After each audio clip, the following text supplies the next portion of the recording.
పవన్ కళ్యాణ్‌కి పెను ప్రమాదం తప్పింది. అంటే చిన్న విషయం కాదిది.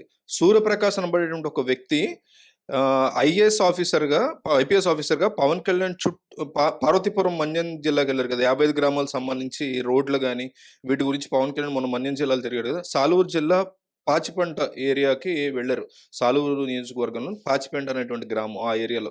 ఆ డే మొత్తం గూడా పవన్ కళ్యాణ్‌తో సెక్యూరిటీ ఉన్నాడు. ఐపీఎస్ ఆఫీసర్ నేనంటూ సూర్యప్రకాష్ అనేటువంటి వ్యక్తి డ్రెస్ కోడు, జీపు, జనాలు మొత్తం సబార్డినేట్స్‌తో, ఎస్ఐలతో ఫోటోలు అందరితో కూడా ఫోటోలు దిగాడు. ఆ ఫోటోలు బయటకొచ్చాయి.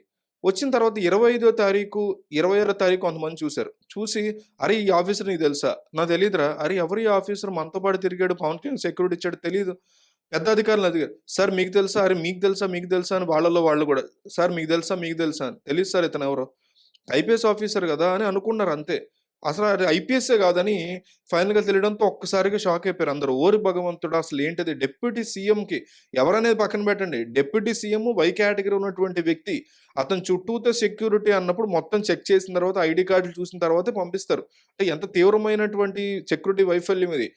అసలేమైపోయింది ఆ ప్రోటోకాల్? ఏమైపోయారు ఆ సెక్యూరిటీ అని ఒక షాకింగ్ థింగ్ అనమాట ఇది. ఇక్కడ ఎవరున్నారనే కాదు, ఆ పొజిషన్‌కి ఉన్నటువంటి ఇంపార్టెన్స్, సేఫ్టీ చూసుకోవాలి. ఆల్రెడీ ఇతని మీద ఇప్పటికే పవన్ కళ్యాణ్ మీద ఇప్పటికి గూడా అతన్ని చంపేస్తాం, చంపేస్తాం అంటూ ఎన్నో రకాల థ్రెటనింగ్ కాల్స్ వస్తున్నాయి. దాని గురించి కూడా ఆల్రెడీ ఎంక్వైరీ చేస్తున్నారు పోలీసులు. అట్లాంటి సిట్యుయేషన్‌లో అసలు ఏంటిది? ఎందుకు జరుగుతుంది? ఇంత ఈజీగా అప్రోచ్ అంటే ఇతను ఆఖరికి ఇక ఈ ఫోటోస్ బయటకొచ్చిన తర్వాత ఏఆర్ కానిస్టేబుల్ యొక్క హెల్ప్‌తో ఇక హైదరాబాద్ ఎళ్ళబోతుంటే దానికి సంబంధించినటువంటి ఒక జీప్‌లో ఒక చెక్ పోస్ట్ దగ్గర అతన్ని పట్టుకున్నారు. ఒక ఏఆర్ కానిస్టేబుల్ హెల్ప్ చేస్తే అతనికి వెళ్ళిపోతున్నప్పుడు పోలీసులు మొత్తం అప్పటికి వెరిఫై చేసి నకిలీ వాడని తెలుసుకొని ఒక చెక్ పోస్ట్ దగ్గర అతన్ని పట్టుకున్నటువంటి సిట్యుయేషన్. "ఎవరు బాబు నువ్వు? ఏందిరా బాబు నువ్వు కథ" అంటే ఊళ్ళో వాళ్ళు చెప్పిందేంటంటే ఇతను గతంలో పార్వతీపురం డివిజన్ ఉంటది కదా! ఆ డివిజన్ మొత్తంలో తూనికలు, కొలతల శాఖ ఉంటది. మెజర్‌మెంట్స్ శాఖ. ఆ శాఖలో లైసెన్స్‌డ్ రిపేరర్‌గా పనిచేసాడితను. రిపేర్ పర్సన్‌గా. అయితే 1 ఇయర్ బ్యాక్ ఐపీఎస్‌కి సెలెక్ట్ అయ్యానని చెప్పాడు మా అందరికి. ట్రైనింగ్‌లో ఉన్నాను నేనని చెప్పాడు. పవన్ కళ్యాణ్ సెక్యూరిటీ కోసం వచ్చానని చెప్తున్నాడు. ట్రైనింగ్‌లో ఉన్నోడిని అసలు సెక్యూరిటీకి ఎందుకేస్తారు అసలు? ఒకవేళ ట్రైనింగ్‌లో ఉంటే వాడెందుకొచ్చాడు ఇక్కడికి ఇంత పని కట్టుకొని? ఇదంతా ఏంటని చెప్పి పిచ్చెక్కిపోయింది ఒక్కొక్కళ్ళకి. అంటే ఈ విషయం హోంమంత్రి అనితకి తెలిసి ఆవిడ కూడా షాక్ అసల. ఏంది ఇది అసలు వై కేటగిరీ భద్రత ఉన్నటువంటి ఒక డిప్యూటీ సీఎంకి ఈ కైండ్ ఆఫ్ నకిలీ ఐపీఎస్ ఆఫీసర్ వచ్చి సెక్యూరిటీ అని చెప్తూ ఉంటే అసలు ఏం చేస్తున్నాం మనం? ఎందుకింత దారుణంగా ఉంది? ఏదైనా జరగరానిది జరుగుంటే ఏంటి పొజిషన్ అక్కడ అనేది మైండ్ పోతుంది అందరికి. అంటే అంత ఘోరమైనటువంటి సెక్యూరిటీ వైఫల్యమా? భారీ భయంకరమైనటువంటి సెక్యూరిటీ వైఫల్యం ఇది. దీన్ని మనం ఎంక్వైరీ చేసిన దాన్ని బట్టి తెలిసిందేంటంటే, ఇతనసలు ఐపీఎస్‌కే సెలెక్ట్ కాలేదితను.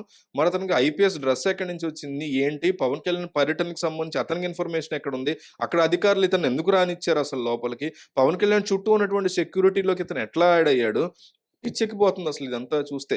రీసెంట్‌గానే ఆల్రెడీ పవన్ కళ్యాణ్‌కి సంబంధించి ఆహ్, ఆహ్, సెక్యూరిటీకి సంబంధించి థ్రెటనింగ్ కాల్స్ వస్తున్నాయి. ఏకంగా సీఎంఓకి, డీసీఎంఓకి ఫోన్ చేసి మరి బెదిరిస్తున్నారు. అయినా కానీ ఇట్లాంటి వ్యక్తి ఎట్లా రాగలిగాడు ఇక్కడికనేది. గరిమిడి మండలం పార్వతీపురంలోనే గరిమిడి మండలం అనేటువంటి ఏరియాలో ఇతను సూర్యప్రకాష్‌ది యొక్క ఊరంట. మరి ఈ ఘోరం ఏంటో, ఎక్కడి నుంచి వచ్చాడో ఒక ఐపీఎస్ ఆఫీసర్ జస్ట్ మిస్ ఏమన్నా చేసుంటే అది ఒక నకిలీ ఐపీఎస్ ఆఫీసర్ వచ్చి రోజంతా పవన్ కళ్యాణ్ పక్కన సెక్యూరిటీ ఇవ్వగలగడం అంటే ఎంత డేంజర్ ఇది. పవన్ కళ్యాణ్ టూర్ అయిపోయిన తర్వాత అక్కడ ఉన్నటువంటి జనాలతో పవన్ కళ్యాణ్‌తో కలిసి అతను ఫోటోలు దిగడం.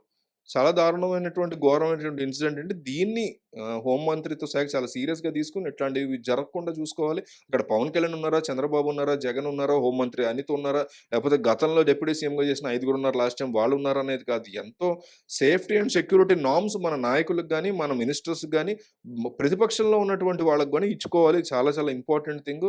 వాళ్ళు కొంతమందితో కొంతమంది విభేదించొచ్చు గానీ, వాళ్ళు ముఖ్యమైనటువంటి నాయకులు వాళ్ళు చాలా జాగ్రత్తగా కాపాడుకోవాలనేది ఇది కంప్లీట్‌గా హోం మంత్రిత్వ శాఖ యొక్క బాధ్యత. మరి వాళ్ళెందుకు ఇట్లా వాళ్ళు చేస్తున్నారు? జస్ట్ మిస్ ఆల్రెడీ థ్రెటనింగ్‌తో ఉన్నటువంటి కాల్స్ వస్తున్నటువంటి వ్యక్తి పక్కన ఒక వ్యక్తి రోజంతా ఉన్నాడంటే, వాడు ఏమైనా చేసుండొచ్చు కదా! ఎంత పెద్ద ఇష్యూ అయ్యుండేది ఇది. సో, దీని గురించి మీ అభిప్రాయం ఏంటో కామెంట్ చేయండి. మనం ప్రతి లేటెస్ట్ థింగ్‌ని కవర్ చేస్తున్నాం. ఒకసారి ఛానల్ వీడియోస్ చూడండి. మీకు ఐడియా వస్తది. సో, కంపల్సరీ సబ్స్క్రైబ్ చేసుకోండి. థాంక్